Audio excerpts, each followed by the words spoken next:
So guys, welcome to my vlog. And eto nga pala, magpapakulo tayo ng kamote at gagawa tayo ng merienda natin.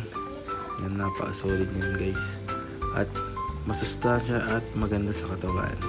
Ito na nga, hinintay lang natin lumambot at atin itong babalatan. Babalatan natin yan isa-isa guys.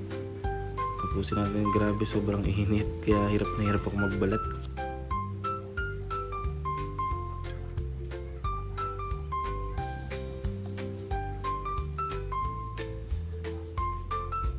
So ayun na nga guys, pagkatapos natin balatan yan, dudurugin natin siya.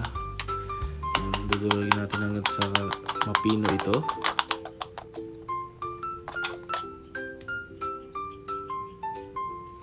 And so tapusin lang natin ang pagbabalat, tapos durug-durugin natin itong lahat.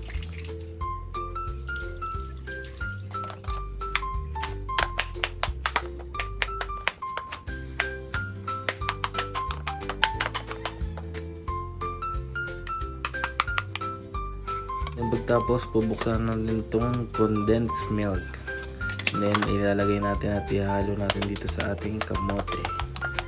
So yun, haluhaluin lang natin siya guys para umalat yung lasa. Then yan, napaka-solid yan guys. Ang sarap, promise. Hindi ka pagagastos ng malaki. Budget bill lang, may merienda na tayo.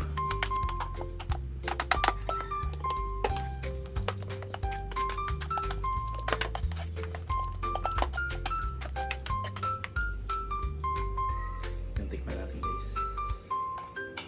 Natin ginawang merienda. Solid.